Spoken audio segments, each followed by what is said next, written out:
الحمد لله نحمده ونستعينه ونستغفره ونؤمن به ونتوكل عليه ونعوذ بالله من شرور أنفسنا ومن سيئات أعمالنا من يهده الله فلا مضل له ومن يضلله فلا هادي له ونشهد أن لا إله إلا الله وحده لا شريك له ونشهد أن سيدنا ومولانا محمدا عبده ورسوله صلى الله عليه وعلى آله وأصحابه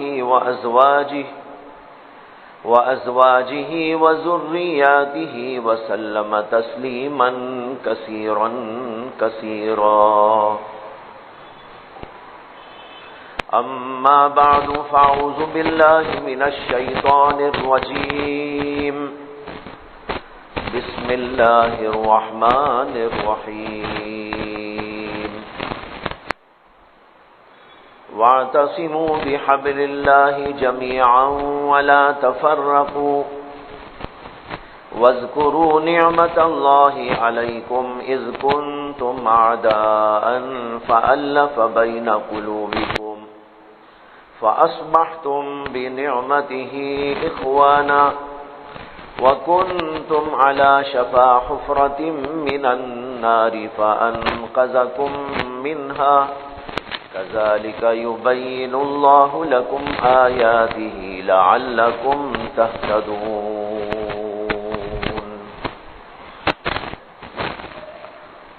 محترم حضرات،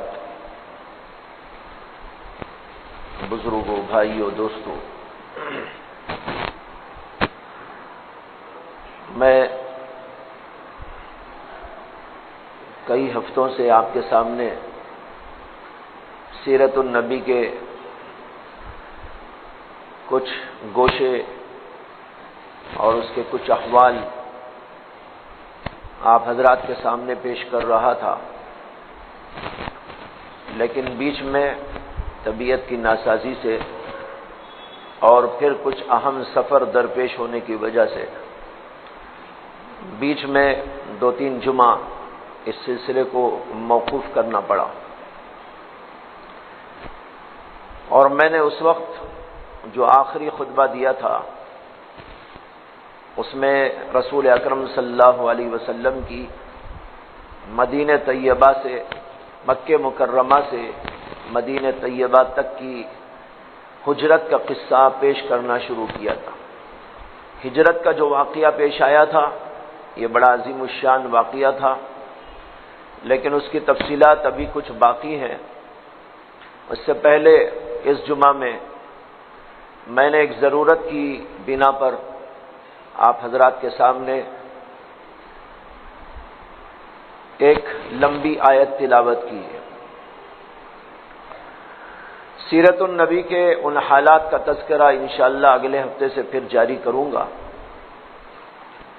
اس جمعہ میں ان آیات کو آپ کے سامنے پیش کیا ہے. اس کا پہلے میں ترجمہ کرتا ہوں اور پھر اس کی مختصر تشریح عرض کروں گا. آیت کریمہ یہ ہے: وَاعْتَصِمُوا بِحَبْلِ اللَّهِ جَمِيعًا وَلَا تَفَرَّقُوا. یہ خطاب ہے اہل ایمان سے، اس لیے کہ اس سے پہلے جو آیت کریمہ ہے وہ ہے: یا ایھا الذین آمنوا اتقوا اللہ حق تقاتہ ولا تموتن الا وانتم مسلمون. اس آیت کے فوری بعد یہ کہا گیا ہے واعتصموا، جس سے بات صاف ظاہر ہوتی ہے کہ یہ خطاب بھی اہل ایمان سے ہے. پہلی آیت کا ترجمہ تو یہ ہے کہ اے ایمان والو، اللہ تعالیٰ سے اس طرح ڈرو جیسے کہ اللہ سے ڈرنے کا حق ہے، اور نہ مرو مگر اسلام کی حالت میں. وَاعْتَصِمُوا بِحَبْلِ اللَّهِ جَمِيعًا وَلَا تَفَرَّقُوا، اور اللہ کی رسی کو مضبوطی کے ساتھ میں تھام لو اور آپس میں اختلاف نہ کرو، فرقے بندی نہ کرو. یہ پہلی آیت کے بعد دوسری آیت کے اندر حکم دیا گیا ہے وَاعْتَصِمُوا بِحَبْلِ اللَّهِ جَمِيعًا وَلَا تَفَرَّقُوا،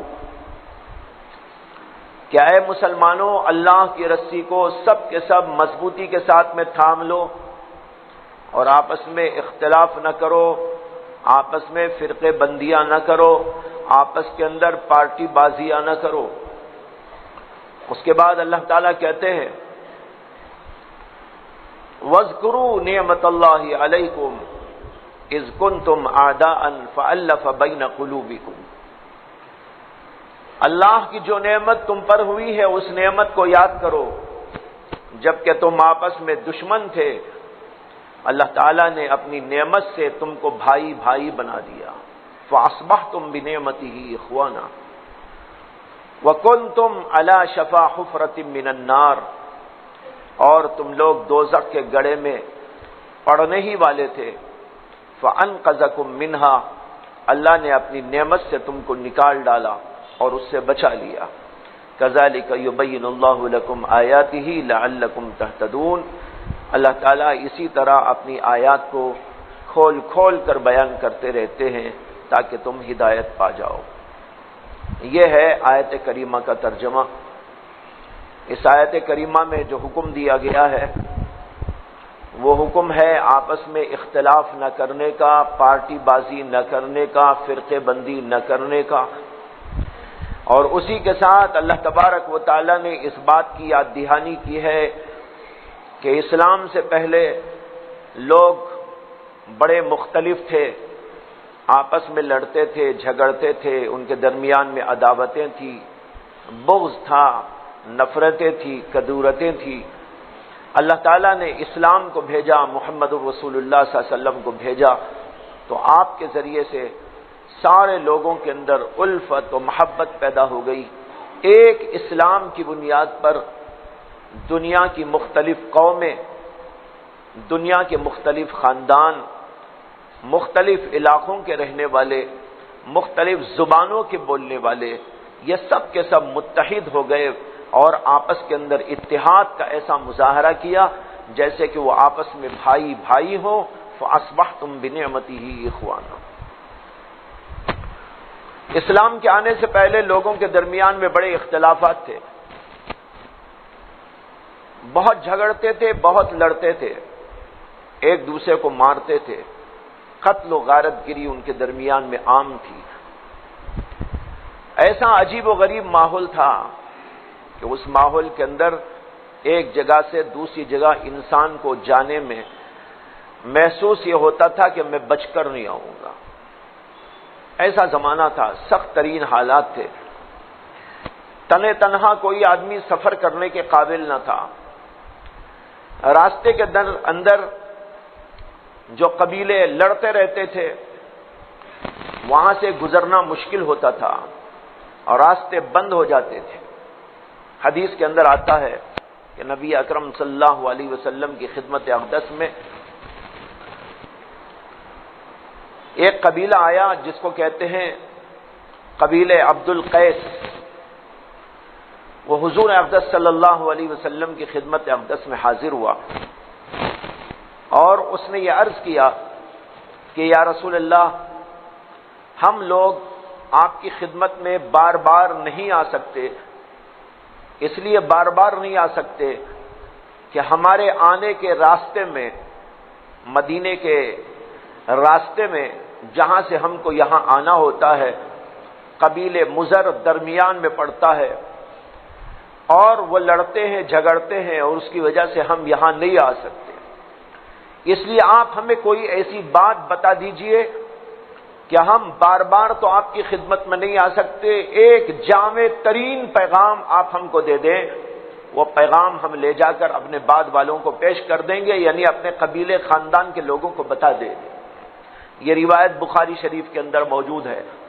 اس سے معلوم ہوتا ہے کہ سفر بہت پریشان کن تھا، لوگ فری راستوں سے چل نہیں سکتے تھے، آ نہیں سکتے تھے، جا نہیں سکتے تھے۔ کیوں؟ لڑائیاں ہوتی تھی، جھگڑے ہوتے تھے، فسادات ہوتے تھے، قتل و غارت گری عام تھی، نفرت و کدورت انسان کی انسان سے اس قدر زیادہ بڑھی ہوئی تھی کہ اس کا کوئی تصور ہم نہیں کر سکتے۔ ایسے دور میں اللہ کے نبی علیہ الصلوۃ والسلام تشریف لائے اور اللہ کے نبی علیہ الصلوۃ والسلام نے الفت و محبت کا اور اسلام کا، ایمان کا جو پیغام عطا کیا، اس پیغام میں جو لوگ جڑتے چلے گئے ان کے اندر ایسی محبت اور ایسا پیار پیدا ہو گیا کہ ٹوٹے ہوئے خاندان، بچھڑے ہوئے خاندان پھر آپس میں مل گئے۔ قبیلے اوس و خزرج مدینے کے قبیلے تھے۔ حضور اقدس صلی اللہ علیہ وسلم کے دنیا میں تشریف لانے سے پہلے بہت جھگڑے ہوتے تھے ان کے درمیان، اور معمولی باتوں پر بہت بڑے بڑے جھگڑے۔ مثال کے طور پر ایک واقعہ آتا ہے تاریخ کے اندر کہ ایک آدمی کے مرغی کے بچے کو ایک دوسرے خاندان کے آدمی نے پکڑ لیا، بس اتنا سا واقعہ ہوا۔ کسے پکڑ لیا؟ ایک انسان کو بھی نہیں بلکہ مرغی کے بچے کو۔ لیکن اس کے بعد جو جھگڑا شروع ہوا اس خاندان اور اس خاندان کے درمیان میں 40 سال تک چلتا رہا،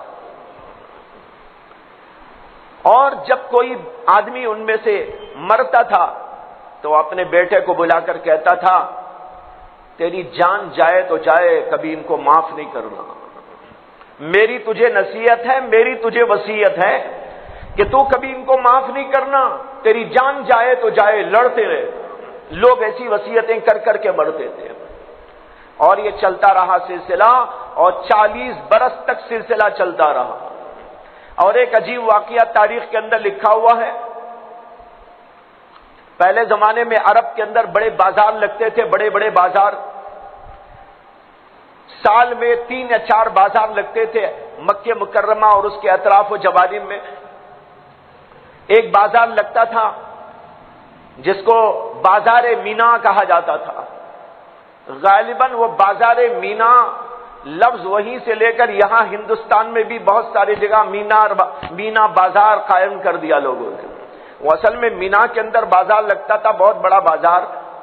وہ بازار نہیں بلکہ ایک قسم کا ایگزیبیشن ہوتا تھا، وہاں پر قوالیاں بھی ہوتی تھی، قوالی یعنی گانا بجانا، ڈانس، اور جو ہے شرابیں پی جاتی تھی اور عجیب عجیب حرکتیں کی جاتی تھی، مشاعرے ہوا کرتے تھے، لین دین بھی ہوتا تھا، مختلف علاقوں کی چیزیں وہاں پر لا کر بیچی جاتی تھی، خریدی جاتی تھی۔ ایسے بڑے بازار لمبے چوڑے ایریا کے اندر لگائے جاتے تھے۔ ایسے ہی کسی بازار میں ایک بار ایک شخص بیٹھ کر اپنی ٹانگیں لمبی کر لیا اور کہنے لگا کوئی مائی کا لال ہے جو میری ٹانگ کو ادھر سے ادھر کر دے، یعنی اپنی بڑائی جتانے لگا، فخر کی بنیاد پر، تکبر کی بنیاد پر کہنے لگا کوئی مائی کا لال ہے جو میرے پیر کو ہٹا دے۔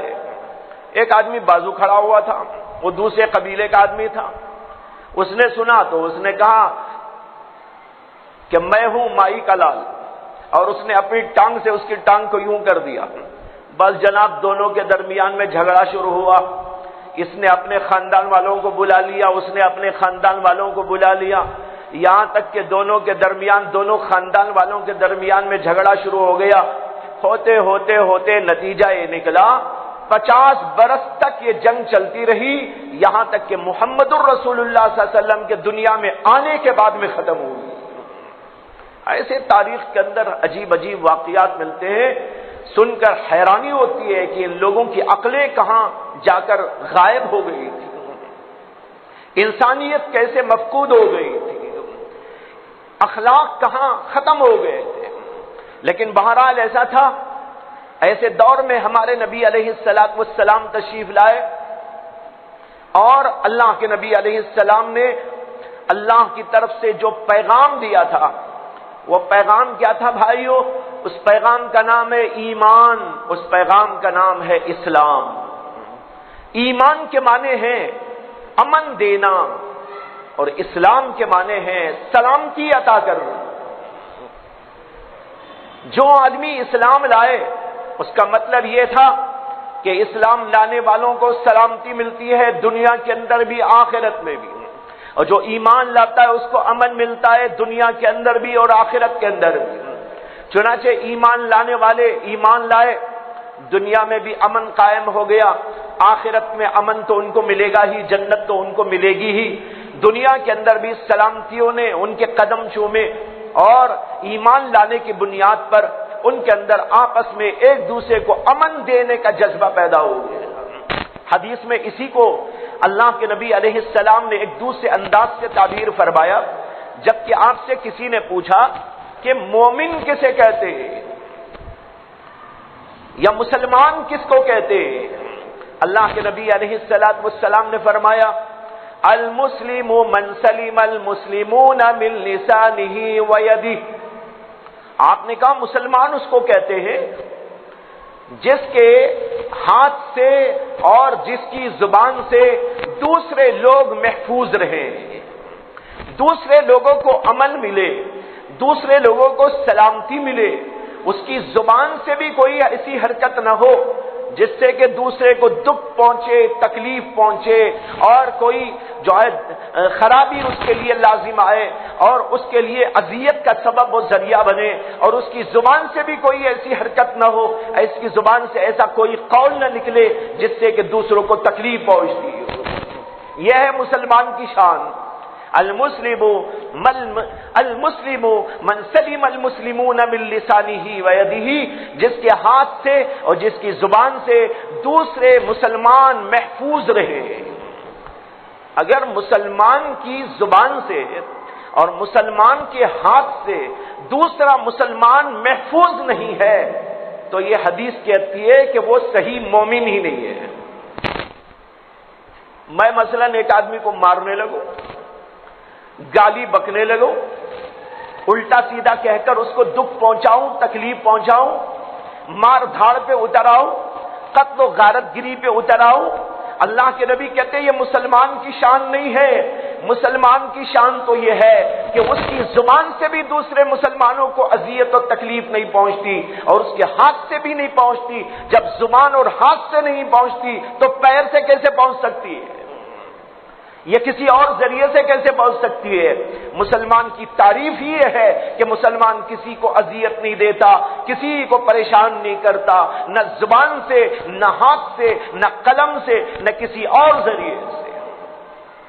تو معلوم ہوا یہ پیغام دیا تھا ہمارے نبی علیہ السلام نے دنیا والوں کو، اور جب دنیا والے لڑنے والے، جھگڑنے والے، قتل کرنے والے، غارت گری مچانے والے، دنیا میں فساد کا ہنگامہ برپا کرنے والے اور اسی طریقے پر مختلف قسم کی مصیبتوں، تنگیوں، پریشانیوں میں انسان کو ڈالنے والے لوگوں نے جب یہ پیغام حق قبول کیا تو اس کے قبول کرتے ہی ان کا مزاج بدل گیا، ان کا انداز بدل گیا، ان کی نگاہیں بدل گئی، ان کا طور و طریقہ بدل گیا، ان کی زندگی کا لمحہ لمحہ تبدیل ہو گیا۔ اب پھر دیکھا جا رہا ہے تو ایک نیا انداز زندگی لوگوں کے سامنے آ رہا ہے۔ وہ کیا نیا زندگی کا انداز؟ قرآن اسی کو کہتا ہے وَاذْكُرُوا نِعْمَتَ اللَّهِ عَلَيْكُمْ إِذْ كُنْتُمْ أَعْدَاءً فَأَلَّفَ بَيْنَ قُلُوبِكُمْ فَأَصْبَحْتُمْ بِنِعْمَتِهِ إِخْوَانًا۔ اللہ کی نعمت یہ ہوئی تمہارے اوپر کہ تم بھائی بھائی بن گئے۔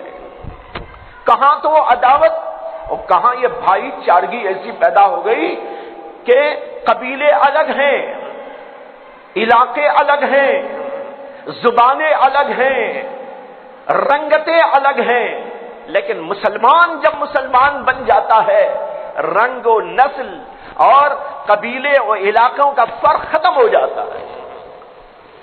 انڈیا کا رہے مسلمان، پاکستان کا ہو مسلمان، عربستان کا ہو کوئی مسلمان، یا دنیا کے کسی اور علاقے، امریکہ کا ہو، فرانس کا ہو، جرمنی کا ہو، لندن کا ہو یا اور کسی ملک کا ہو، انڈونیشیا کا ہو، کسی بھی علاقے کا کوئی مسلمان ہو، ان میں سے ہر ایک کی زبانیں الگ الگ ہیں، رنگتیں بھی الگ الگ ہیں، علاقے بھی الگ الگ ہیں، خاندان و قبیلے بھی الگ الگ ہیں، لیکن اسلام ان کو ایک لڑی میں ایسا پرو دیتا ہے وہ سب کے سب متحد و متفق ہو جاتے ہیں۔ اللہ نے اس کا پیغام ہم کو دیا، اور ان آیتوں سے ایک بات یہ بھی سمجھ میں آئی کہ عداوت آپس میں رکھنا بیر آپس میں رکھنا، ایک دوسرے کے خلاف کارروائیاں کرنا، یہ دراصل مسلمانی کے خلاف تو ہے ہی، اس کو یہ بھی سمجھنا چاہیے یہ انسانوں کے لیے ایک زحمت ہے اور مصیبت ہے۔ نعمت یہ ہے، اللہ کہتے ہیں وَاذْكُرُوا نِعْمَتَ اللَّهِ عَلَيْكُمْ، اللہ کی نعمت کو یاد کرو۔ نعمت یہ ہے کہ تم عداوت والے تھے اور تمہارے اندر بھائی چارگی پیدا کر دی۔ معلوم ہوا عداوت اور بغض، آپس میں نفرت، آپس میں کینہ رکھنا، آپس کے اندر دل میں بغض کو پالتے رہنا، یہ اسلام کا طریقہ بھی نہیں ہے اور اللہ کی نعمت کے خلاف ہے۔ اللہ کی نعمت نہیں، یہ اللہ کی مصیبت ہے۔ جس قوم کے اندر یہ بغض آ جائے، جس قوم کے اندر عداوت آ جائے، جہاں پر یہ عداوت پھل رہی ہو، پھول رہی ہو، بڑھ رہی ہو، پھیل رہی ہو، اس معاشرے کو سمجھ جانا چاہیے ہمارے اوپر خدا کی لعنت آ گئی ہے، ہمارے اوپر ایک عظیم مصیبت طاری کر دی گئی ہے۔ اس لیے کہ مصیبت یہ ہے، نعمت یہ ہے کہ متحد ہو جاؤ، متفق ہو جاؤ۔ اگر اتحاد تمہارے اندر نہیں ہے، آپس میں کدورت ہے، نفرت ہے، بغض ہے، عداوت ہے، سمجھو اللہ کی طرف سے ایک مصیبت تمہارے اوپر ڈال دی گئی ہے۔ یہ قرآن کی ان آیات سے معلوم ہوتا ہے، اس لیے کہ اللہ نے کہا وَاذْكُرُوا نِعْمَتَ اللَّهِ عَلَيْكُمْ، اللہ کی نعمت کو یاد کرو۔ نعمت کیا ہے؟ تم بھائی بھائی بن گئے۔ مصیبت کیا ہے؟ تم آپس میں عداوت والے تھے، دشمنی والے تھے، معلوم ہوا کہ دشمنی مصیبت ہے اور آپس میں اتحاد کا پیدا کر لینا یہ اللہ تعالیٰ کی عظیم الشان امت محمدیہ کے لیے اور ہر قبیلے خاندان والوں کے لیے ایک نعمت ہے۔ یہ ہے اسلام کا پیغام جو اللہ تعالیٰ نے یہاں پر ذکر فرمایا، اور ہم سب کو اللہ نے حکم دیا کہ آپس میں متفرق نہ ہو جاؤ، پارٹی بازیاں نہ کرنے لگو، فرقے بندیاں نہ کرنے لگو، متحد ہو جاؤ، متفق ہو جاؤ۔ اس لیے کہ میں نے محمد صلی اللہ علیہ وسلم کے ذریعے تمہارے اوپر یہ نعمت نازل کی اور مختلف قبیلوں میں بٹے ہوئے لڑنے جھگڑنے والوں کو ایک پلیٹ فارم پر جمع کر کے بھائی بھائی بنا دیا۔ آج تم اگر لڑو گے، جھگڑو گے، فساد پیدا کرو گے، ایک دوسرے کے خلاف کارروائیاں کرو گے تو تمہارے اوپر بھی وہی مصیبت آ جائے گی۔ لیکن آج عجیب دور سے ہمارا گزر ہو رہا ہے۔ بھائیو، سوچنے کی بات ہے، سمجھنے کی بات ہے کہ اس دور کے اندر مسلمانوں کے اندر بے شمار فرقے پیدا ہو گئے۔ ایک ہوتا ہے اختلاف اور ایک ہوتا ہے مخالفت۔ ایک یہ ہے کہ آپس میں مسائل کے اندر اختلاف ہو، ایسا تو ہوتا ہے، ہوتا رہتا ہے، ہوتا رہنا چاہیے۔ امام اعظم ابو حنیفہ، امام شافعی، امام مالک، امام احمد بن حنبل اور بہت سارے فقہائے کرام، اسی طرح علم کے بہت سے اور شعبوں میں جیسے حدیث کا شعبہ، فقہ کا شعبہ، تفسیر کا شعبہ اور دیگر اور بہت سارے شعبے، ان سب کے درمیان اس کے ماہرین میں کچھ نہ کچھ اختلافات ہمیشہ رہے ہیں۔ یہ علمی اختلافات ہیں۔ علمی اختلاف ہر دور میں ہوا، نہ یہ برا ہے، نہ اس کو ختم کرنے کی کوئی ضرورت ہے، نئے چیزیں ختم ہونے کی ہوتی ہیں، اس لیے کہ یہ تو علمی بنیادوں پر اختلافات ہوتے ہیں، اور علمی بنیاد پر جو اختلاف ہوا کرتا ہے اس اختلاف کے اندر ادب بھی ہوتا ہے، احترام بھی ہوتا ہے۔ اس اختلاف کے باوجود ایک دوسرے سے پیار و محبت بھی باقی رہتی ہے۔ امام اعظم ابو حنیفہ کا دیگر ائمہ سے اختلاف، لیکن میں آپ کو بتاؤں امام مالک کا زمانہ اور امام ابو حنیفہ کا زمانہ ایک ہی زمانہ تھا، ایک ہی زمانے میں دونوں حضرات تھے۔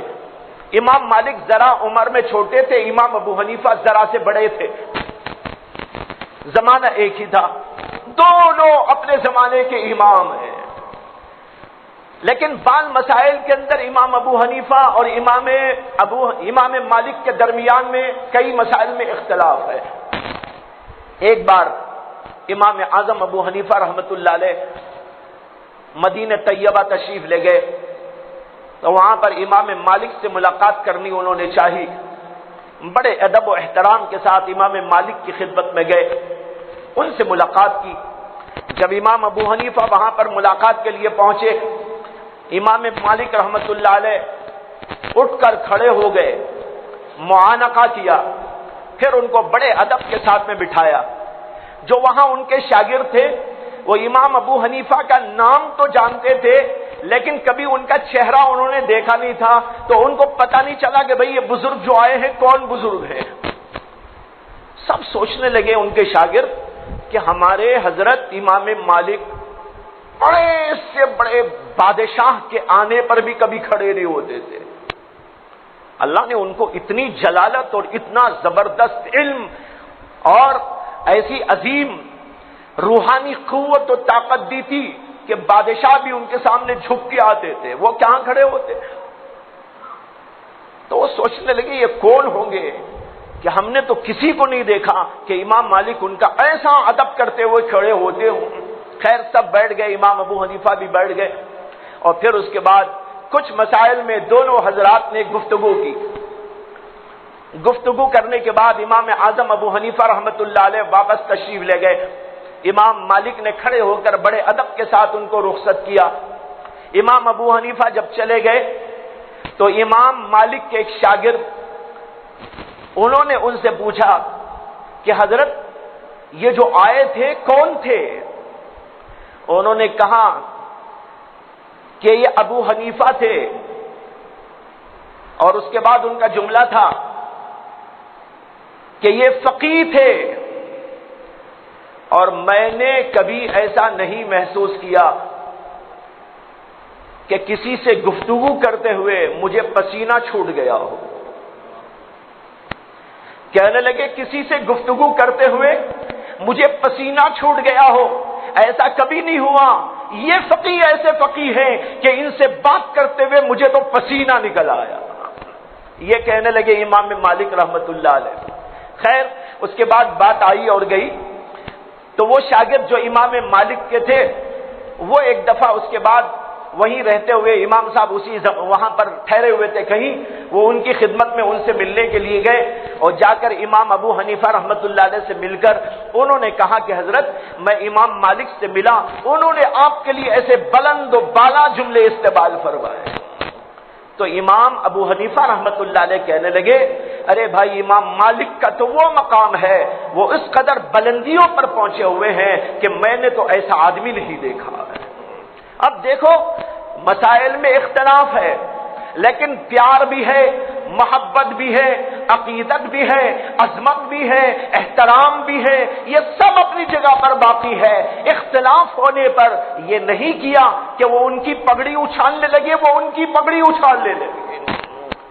امام شافعی اور امام ابو حنیفہ کے درمیان میں بہت سے مسائل میں اختلاف ہے، ہم لوگ جانتے ہیں۔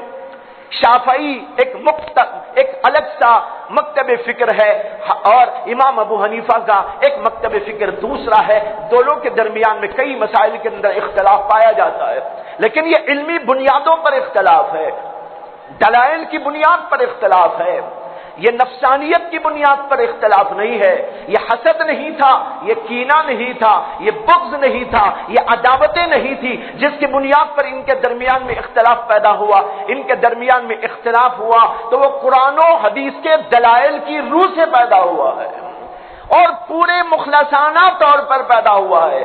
اللہ کے لیے انہوں نے جو کہنا تھا وہ کہا، امام ابو حنیفہ نے جو کیا اور کہا وہ بھی مخلصانہ اللہ ہی کی رضا کے لیے کیا تھا۔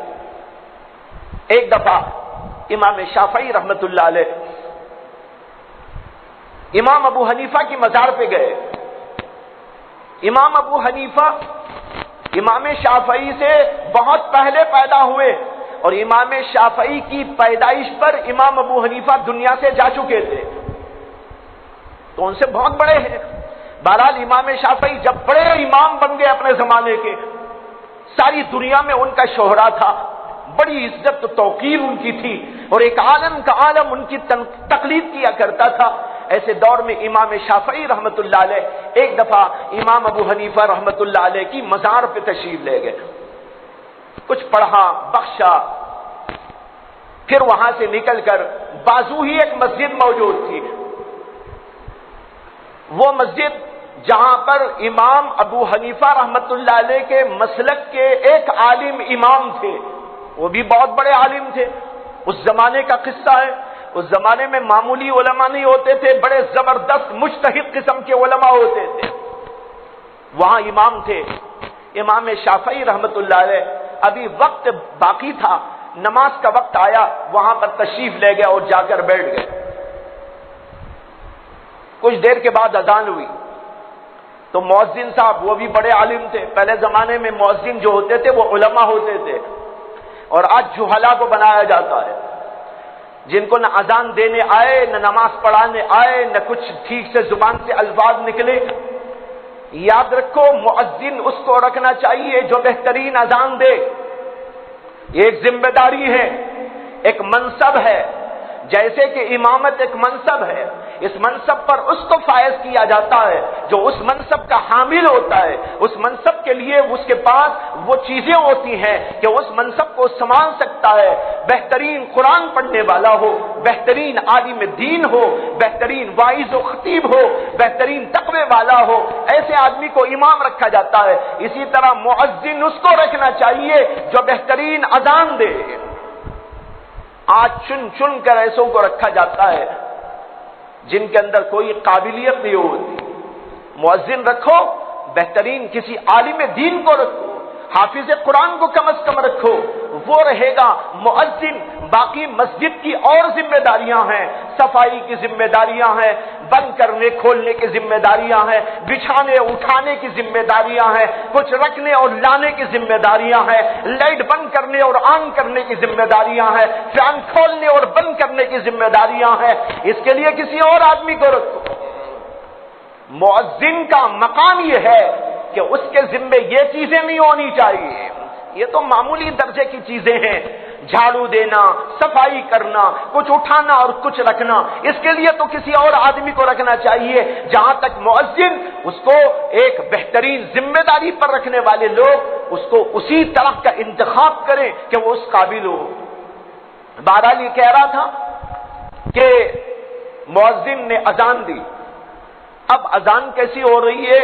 امام شافعی کے مسلک کے مطابق، جہاں ہمیشہ امام ابو حنیفہ کے مسلک کے مطابق اذان ہوتی تھی، لیکن آج وہاں امام شافعی تشریف لائے ہیں مسجد میں، تو وہاں کا مؤذن امام ابو حنیفہ کے مسلک کو اٹھا کے لپیٹ کے رکھ دے رہا ہے، اور وہاں اذان دیتا ہے تو شافعی مسلک کے مطابق دیتا ہے۔ شافعی مسلک میں اور امام ابو حنیفہ کے مسلک میں اذان دینے میں تھوڑا سا فرق ہے۔ فرق یہ ہے کہ ہم جو کہتے ہیں اشہد ان لا الہ الا اللہ، یہ 2 بار بولتے ہیں، اشہد ان محمد رسول اللہ، یہ 2 بار بولتے ہیں۔ امام شافعی کے ہاں یہ 2 نہیں 4 بار بولتے ہیں، بس اتنا فرق ہے۔ پہلے کہیں گے اشہد ان لا الہ الا اللہ، اشہد ان لا الہ الا اللہ، اشہد ان محمد رسول اللہ، اشہد ان محمد رسول اللہ، یہ کہہ کر پھر دوبارہ اس کو لوٹایا جائے گا۔ اس کو ترجیح کہتے ہیں، یعنی لوٹانا، یہ دوبارہ لوٹاتے ہیں۔ اس طریقے پر یہ الفاظ 4 دفعہ وہ کہتے ہیں، ہمارے ہاں 2 دفعہ کہتے ہیں۔ یہ فرق، اس دن وہاں کے مؤذن نے اذان دی تو امام شافعی کے طریقے کے مطابق اذان دے دی۔ نماز پڑھانے کا وقت آیا، جو وہاں کے امام صاحب تھے انہوں نے امام شافعی سے کہا، حضرت آپ کے ہوتے ہوئے کسے ہمت پڑ سکتی ہے کہ نماز پڑھائے؟ آپ مجتہد دوران، مجتہد وقت ہیں، آپ تشریف لے جائیں، آپ نماز پڑھائے۔ دیکھو کتنا ادب ہے، کتنا احترام ہے، ایک دوسرے کے علم کا اور ایک دوسرے کے فقہ کا احترام ہے، اور اس کو اپنے لیے باعث سعادت سمجھا جا رہا ہے۔ امام شافعی کو وہاں آگے بڑھا دیا گیا، امام شافعی نے نماز پڑھائی۔ وہ امام شافعی جو ہمیشہ کہتے تھے نماز کے اندر رفع یدین کرنا چاہیے، اس کی یہ دلیل ہے، اس کی یہ دلیل ہے، اس کی یہ دلیل ہے، لیکن وہاں آج امام شافعی نماز پڑھاتے ہیں رفع یدین کے بغیر، حنفی طرز کے مطابق نماز پڑھا دیتے ہیں۔ نماز کے بعد ان کے کسی شاگرد نے ان سے کہا، حضرت آپ تو کہتے تھے کہ سنت یہ ہے کہ رفع یدین کیا جائے، اور آج آپ نے رفع یدین نہیں کیا۔ انہوں نے کہا یہاں قریب میں ابو حنیفہ مدفون ہے، میں نے میرے نقطہ نظر کو چھوڑ کر آج ان کے نقطہ نظر پر عمل کر لیا۔ مجھے اچھا نہیں معلوم ہوا کہ اتنا بڑا امام یہاں دفن، میں اپنی مرضی کے مطابق نہیں، میں نے آج ان کی تقلید کے مطابق نماز پڑھا دی۔ اس کو کہتے ہیں احترام۔ ایسی سینکڑوں مثالیں آپ کو ملیں گی، ائمہ کے درمیان اختلافات کے باوجود ان میں جھگڑا نہیں ہوتا تھا، ان کے اندر کینہ نہیں ہوتا تھا، ان کے اندر حسد اور بغض نہیں ہوا کرتا تھا، ان کے اندر ایک دوسرے کے اوپر لعن و تان نہیں ہوا کرتا تھا، ان کے اندر ادب تھا، احترام تھا، ایک دوسرے کی توقیر تھی۔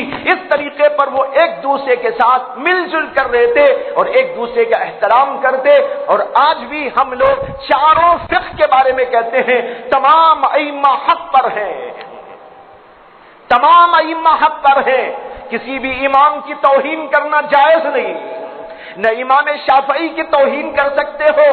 اگر تم حنفی ہو تو اس کا مطلب یہ نہیں کہ تم امام شافعی کی توہین کرو یا کسی اور امام کی توہین کرو، اور کوئی شافعی ہے تو اس کا مطلب یہ نہیں ہے کہ وہ ابو حنیفہ رحمۃ اللہ علیہ کی توہین کرے، تذلیل کرے۔ جو لوگ ائمہ کی توہین و تذلیل کرتے ہیں اور ان کے مسالک کے اوپر یوں اعتراضات اور الزامات کی بھرمار کرتے ہیں، ان کو سمجھنا چاہیے یہ اہل حق کا طریقہ نہیں۔ اہل حق کا طریقہ وہ ہے جو عرض کیا گیا، اختلاف کے باوجود ادب و احترام کا لحاظ، پیار و محبت آپس میں، الفت اور عقیدت ایک دوسرے کی، عظمت بھی اور جو ہے بڑائی بھی ایک دوسرے کی دل کے اندر موجود رہے۔ اس طریقے پر اختلافات، علمی اختلافات ہوتے ہیں لیکن اس کے باوجود اتحاد کی فضا قائم رہتی ہے۔ یہ ہے اصل طریقہ۔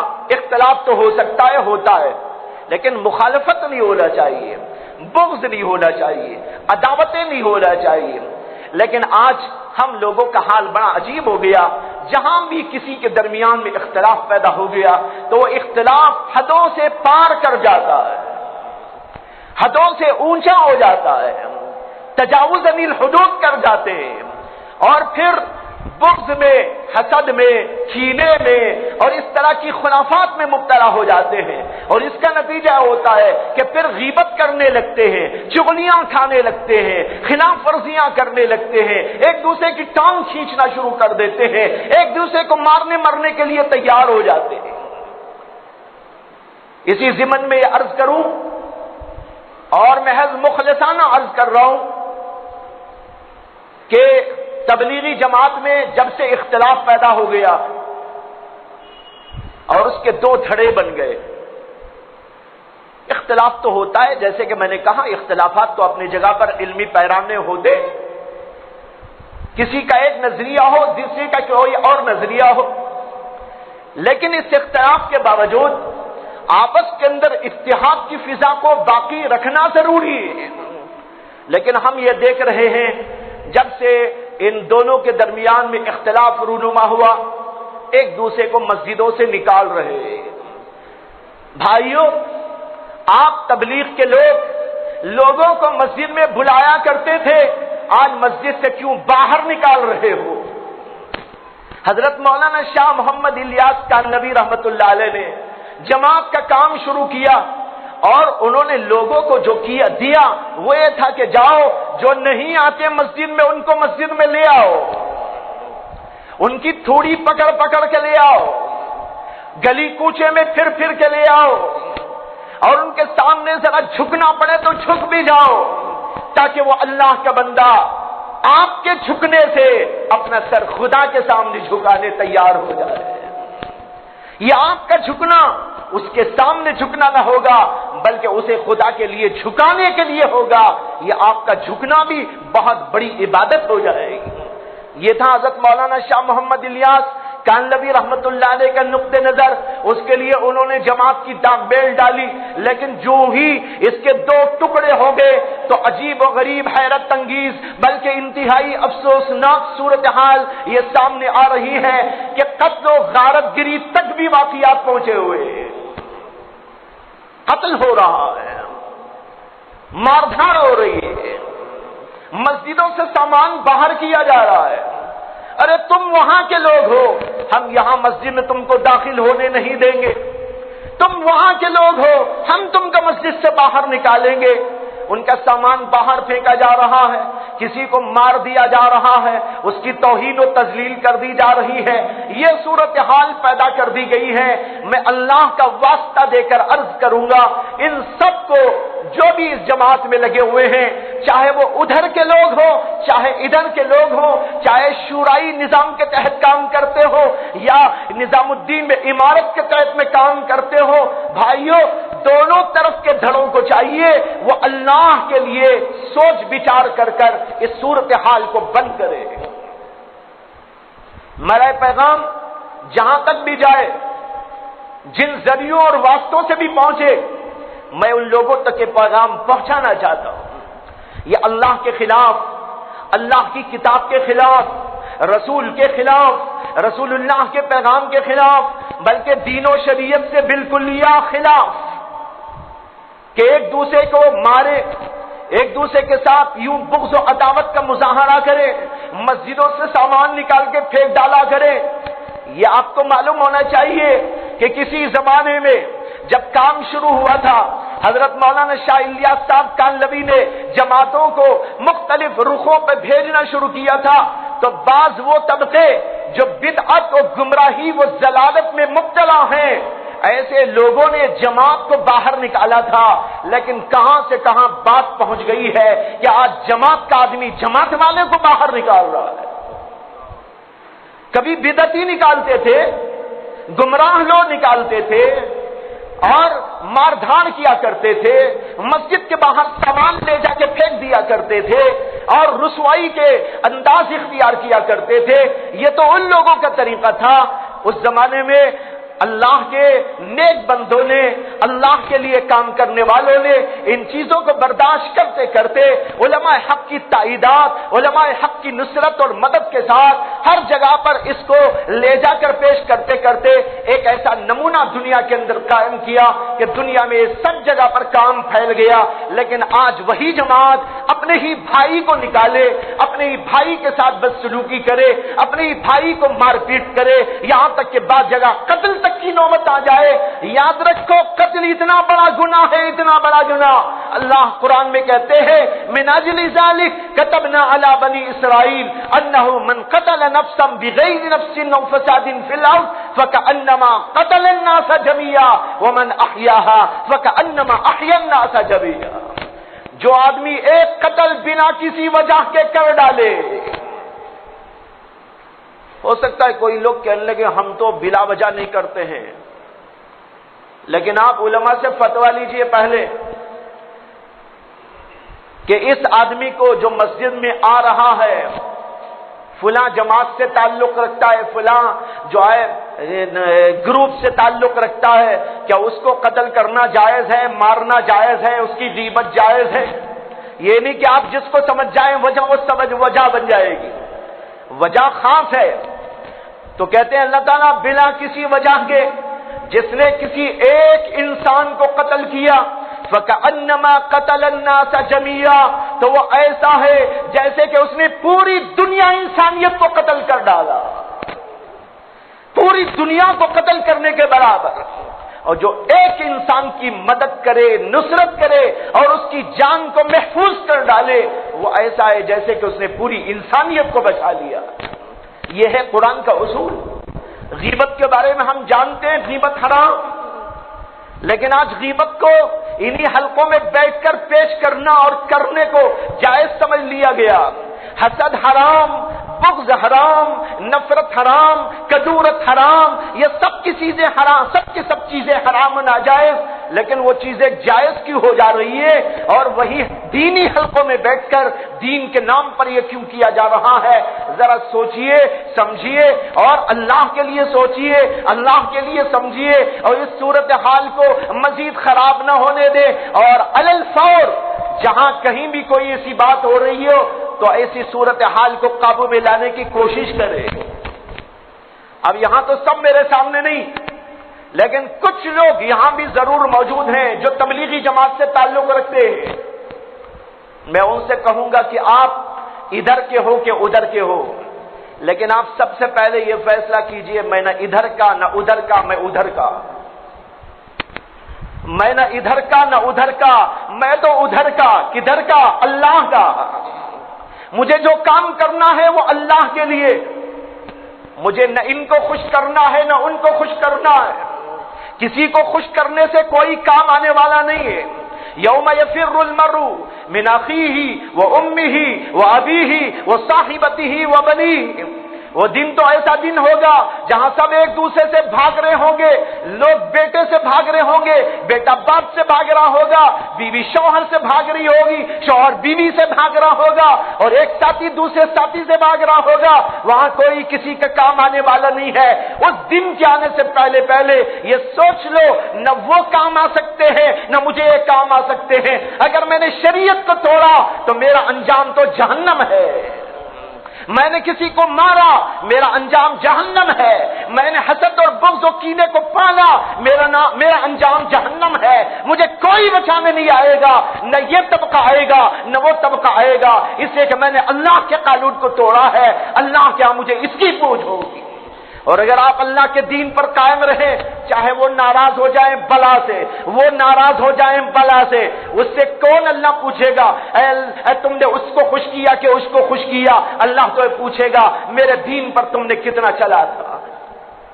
اسے میں بہت ہی مخلصانہ ان لوگوں سے گزارش کر رہا ہوں کہ مزید حالات کو ابتر اور خراب بنانے کے بجائے حالات کو قابو میں لانے کی کوشش کریں، ایک دوسرے سے پیار پیدا کریں۔ قرآن کی آیات پیش کر دی گئی، احادیث بھی آپ کے سامنے سنا دی گئی۔ اللہ کے نبی علیہ السلام نے دنیا میں آ کر جو کارنامہ انجام دیا وہ سنا دیا گیا۔ مختلف ٹکڑیوں کو، مختلف قبیلوں کو، مختلف خاندانوں کو، سب کو اللہ کے نبی نے جوڑا۔ آج ہم خود مختلف ہو جائے، ایک دوسرے کے خلاف یوں ہو جائے، آج دنیا کے اندر ہمارے اس اتحاد کی کمی نے اور ہمارے اختلافات نے ہماری ہوا کو اکھاڑ ڈالا ہے۔ کہیں کوئی ہماری حیثیت نہ رہی، لوگ ہم پر چڑھ آئے ہیں۔ جب ہم خود ایک دوسرے پہ چڑھ سکتے ہیں تو دوسرا کیوں چڑھ نہیں سکتا؟ ہم ہی اس کو راہ دکھا رہے ہیں۔ بھائیو، یہ صورتحال ختم کرنے کی ہے۔ اللہ سے دعا کرتا ہوں اللہ تبارک و تعالی امت محمدیہ کے حالات کو جلد سے جلد اچھے سے اچھے حالات میں تبدیل فرما دے، اور ان تمام صورتوں کے اندر اللہ تعالیٰ پیار، محبت، اتفاق و اتحاد پیدا فرمائے۔ وآخر دعوانا ان الحمد للہ رب العالمین۔